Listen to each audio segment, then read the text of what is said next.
What up, guys? Well, it is currently October 23rd at about 7:45 in the morning. I am sitting in my work truck here, getting ready to go to work. That over a bit. But just wanted to kind of give you guys a little update here on the WRX. Fortunately, no, I do not have the car back yet, of course, to do a video on it. Obviously, like, I took it in to get the headers replaced and with Killer B external wastegate headers, dual tile 38mm wastegates, and a used OEM turbo that had 13,000 miles on it. Well, unfortunately, she ain't too happy. So Josh Bader, did a very good job. He communicated it with very, very, very well with me and let me know what the issue was. So basically, compression is just shot on the motor. Compression numbers are not nearly where they're supposed to be. Let's see, I'll pull up my pictures here real quick if I can. So as far as compression numbers go, I don't know exactly, I forget which cylinder is exactly what, but basically we're at about 124 on one cylinder. We're under 90 on another cylinder. We're at about 95 on another cylinder. And we're about we'll say like 140 on another cylinder. So as far as the FA20 DIT goes, it is a higher compression motor due to it being direct injected, and those numbers are just not sufficient whatsoever. So it's something with the pistons, could be something with the rings. For all I know, maybe it is ringling failure. I don't know yet. So the block's still in the car. He did go ahead and reassemble the car for me. I did drive it out there to Spokane to drop it off, and it drove okay. I mean, I did get on it once or twice, which I probably shouldn't have. She bellowed some smoke pretty badly. My dam did drop on one of those times, so I don't know. It's kind of weird, but she's at 90.5 thousand miles roughly. And what a lot of people actually don't know is that I did actually use her as a work car for a while. So originally I am from California.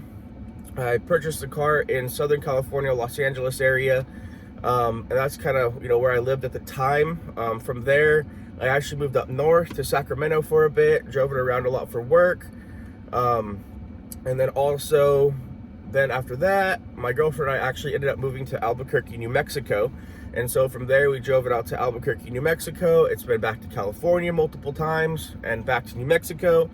Then from New Mexico, I did actually end up having to drive out to Texas in her, use her for work, drive around to clients' houses. And then from there, I drove actually to Florida in that same trip and had to drive around to some clients' houses out there as well. And then obviously from there, I went back to Texas when I was done out there for a couple weeks. And then from Texas back to New Mexico. And basically once I got back to New Mexico, we packed up our apartment that we had at the time. And we moved out to Washington because I got a new job opportunity out here that I took on. So we've been out here in Washington for about 2.5 years or so. I did do some work a couple winters ago when we were out here in Washington. That's when I went, guess you could call it stage 2 if you wanted to, or whatever you want to call it. But basically did upper TGV deletes, top mount intercooler, charge pipe, what else? EGR delete, just little things like that. And at that point in time, I did get it E-tuned. By Bren Tuning, and it was great, and the car ran great for a very, very long time. And like being out here in Washington, it's cold and whatnot, but and she still got driven a lot out here in Washington, just exploring. If you follow me on Instagram, you'll see that we do take her off-road. It's a fun car. I mean, why not? It's what it's kind of made for. So yeah, so anyways, basically that's kind of where we're at right now. We're kind of at a little bit of a standstill. Right now I'm waiting on a quote to see what it's gonna be to get the block built by Josh Bader. and essentially he does not use anything used, which again I really appreciate. So basically new OEM case halves, and then we'll probably end up forging up internals, depending on what he recommends to me, because I definitely no expert on this. Everything that I know has just kind of been self-taught, and I've learned kind of on my own or by talking to people and whatnot. So hopefully I'll be getting that quote today sometime. Then I can kind of give him a call, talk to him about options, see what we can do, what we want to do with the car. But yeah, so that, like I said, that's where we're at on her right now. It sucks, but in all reality, you know, shit happens. So it's mechanical. Nobody's to blame.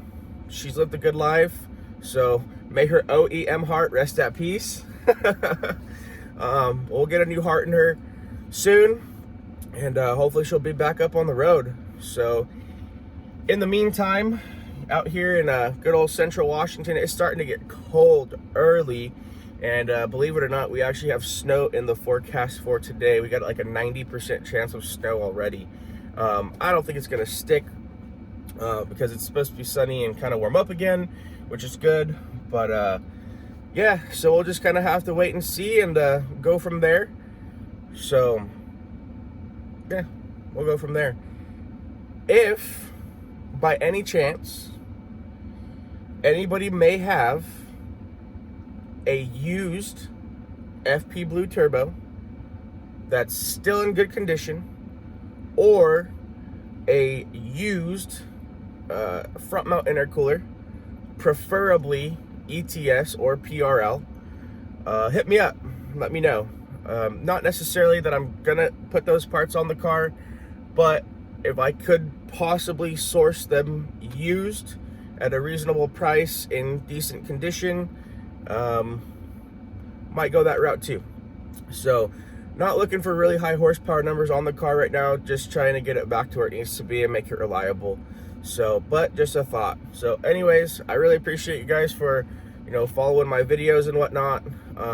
By all means, please make sure to check out my Instagram page at WRXN_TY, and go ahead and throw a like, a comment, and you know, down low, and please do me a favor and subscribe. Well, it might be a little MIA for a bit here, but I do have some work that I got to get done on the Forester as well, and I know I haven't made too many videos on the Forester, so I kind of want to start putting out a few more on that too.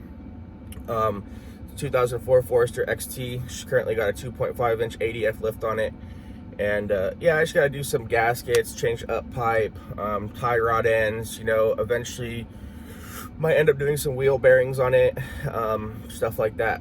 So anyways, yeah, that's kind of what we got going on. Like I said, check me out on Instagram at WRXN_TY, and be sure to like, comment, subscribe. Thanks guys, appreciate it. You guys have a good one.